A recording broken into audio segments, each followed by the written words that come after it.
bago tayo magtungo sa ating talakayan, humingi muna tayo ng updates sa CICC mula kay Undersecretary Aboy Paraiso.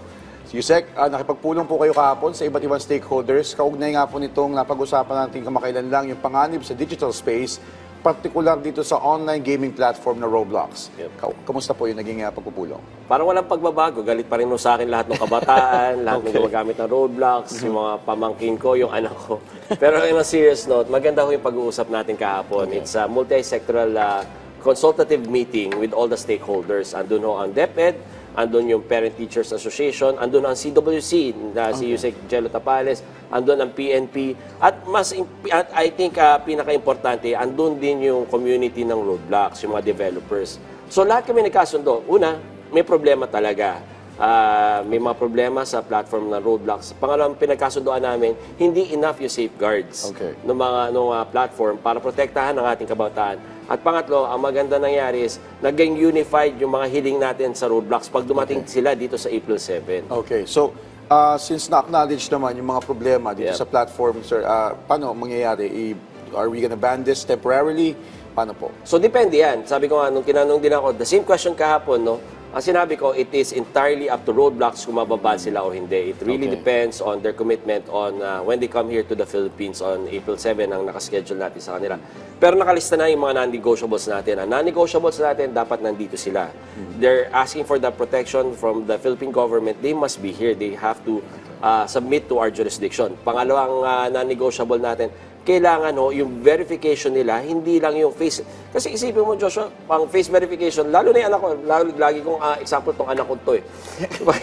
Nung binerify niya yung age, ginanyan nila sa mukha mo, akala mo nagpi-FaceTime ka lang. Pero nagbe-verify na siya. So yun yung face verification niya. Age verification na yun.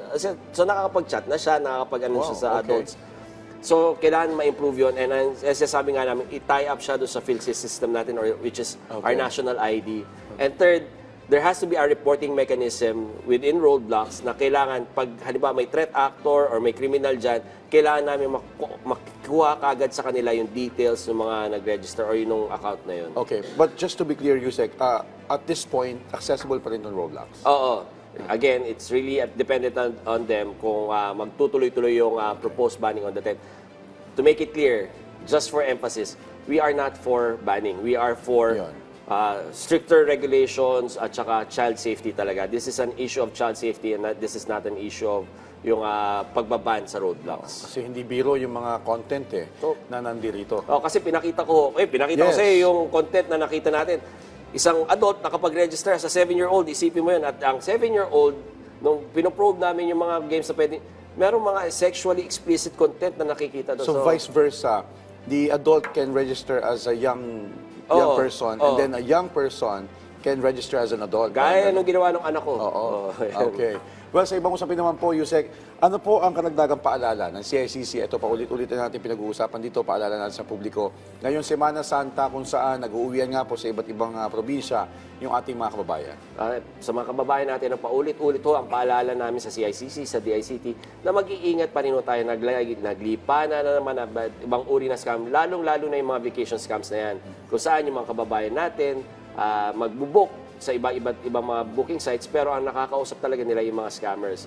So, at siguro ngayong Semana Santa, mag-take tayo ng mga digital holidays natin, yung social media holidays natin para totoong makapagnilay-nilay tayo, makapag-reflect tayo, at saka naman makapag-spend tayo ng quality time with our families. Alright. And pahabol lang, Yusek, since lalabas yung ating mga kababayan kung saan-saan probinsya or mag-check-in sa mga hotel, is it really safe na mag-connect sa mga public Wi-Fi connections? Yeah, isa pa yan, no? Pag public Wi-Fi connections, marami naman dyan safe. Basta wag lang kayo magbibigay ng mga OTPs nyo, wag kayo magbibigay ng information nyo. Alright. On that note, maraming salamat po, Yusek Aboy Paraiso, sa mga updates at sa impormasyon na ibinahagi mo sa amin mula dyan sa CICC.